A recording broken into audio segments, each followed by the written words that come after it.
السلام علیکم، امید کرتی ہوں کہ آپ سب لوگ خیریت سے ہوں گے۔ قصائص انبیاء ویڈیو سیریز میں یہ 27ویں پیغمبر حضرت شیعہ بن امثیہ علیہ السلام کے بارے میں بیان ہے۔ حضرت شیعہ بن امثیہ علیہ السلام کا تعارف۔ آپ کا زمانہ حضرت زکریا اور حضرت یحییٰ علیہ السلام سے پہلے کا ہے۔ آپ علیہ السلام نے حضرت عیسیٰ اور حضرت محمد صلی اللہ علیہ وآلہ وسلم کی خوشخبری سنائی تھی۔ آپ علیہ السلام کے زمانے میں بیت المقدس کے علاقے میں حزقیہ بنی اسرائیل کا بادشاہ تھا۔ وہ آپ علیہ السلام کی ہدایت پر پوری طرح عمل کرتا تھا۔ اس وقت بنی اسرائیل کے حالات بہتر تھے۔ بنی اسرائیل کے بادشاہ کے پاؤں میں پھوڑا نکل آیا، جبکہ بابل کا بادشاہ سناکریب 6 لاکھ افراد پر مشتمل فوج لے کر بیت المقدس کی طرف پیش قدمی کر رہا تھا۔ بادشاہ نے حضرت شیعہ سے پوچھا، اللہ تعالیٰ نے آپ علیہ السلام کی طرف سناکریب کی فوجوں کے متعلق کیا وحی نازل فرمائی ہے؟ آپ علیہ السلام نے فرمایا، ابھی تک تو کوئی وحی نہیں ہوئی ہے، آخر کار وحی نازل ہوئی۔ بادشاہ سے کہیے کہ وہ اپنا جانشین مقرر کر دے، کیونکہ اس کی موت کا وقت نزدیک آ چکا ہے۔ جب آپ علیہ السلام نے بادشاہ کو اللہ تعالیٰ کا یہ پیغام پہنچایا تو بادشاہ نے قبلہ رخ ہو کر گریہ زاری شروع کر دی اور اللہ تعالیٰ سے یہ دعا مانگی، اے اللہ، اے میرے مالک، اے تمام معبودوں کے معبود، اے رحمان، اے رحیم، اے وہ ذات جسے کبھی اونگ اور نیند نہیں آتی، میرے اور بنی اسرائیل میں انصاف کے ساتھ حکومت کرنے پر نظر فرما۔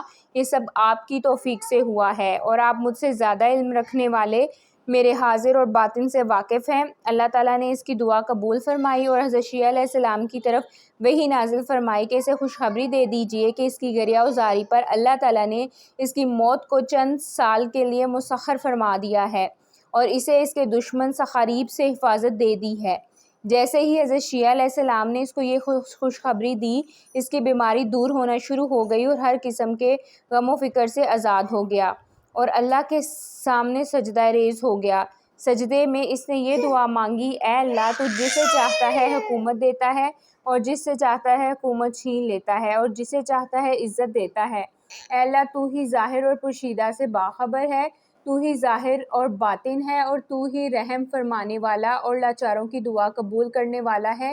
جب اس نے سجدے سے سر اٹھایا تو اللہ تعالیٰ نے حضرت شیعہ علیہ السلام کی طرف وحی فرمائی، بادشاہ سے کہیں کہ انجیر کا پانی نکال کر اپنے زخم پر لگائے، اس کا زخم بالکل ٹھیک ہو جائے گا۔ بادشاہ نے اس ہدایت کے مطابق عمل کیا تو اسے شفا ہو گئی۔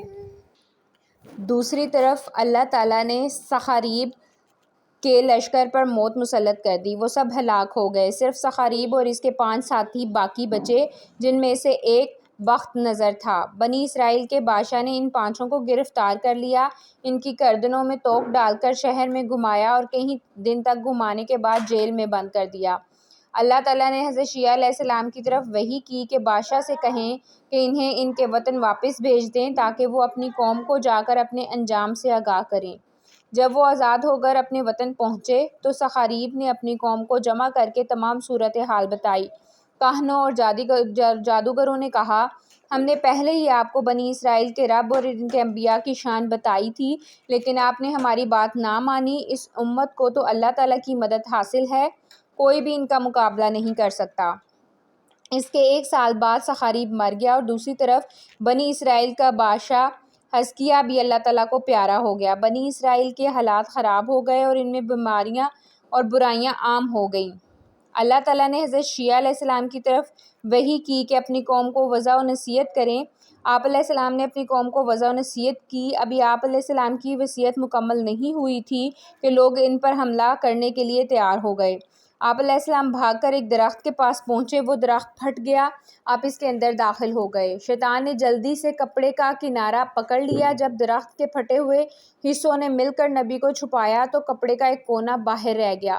لوگوں نے یہ دیکھ کر ارا منگوایا اور درخت کے 2 ٹکڑے کر دیے۔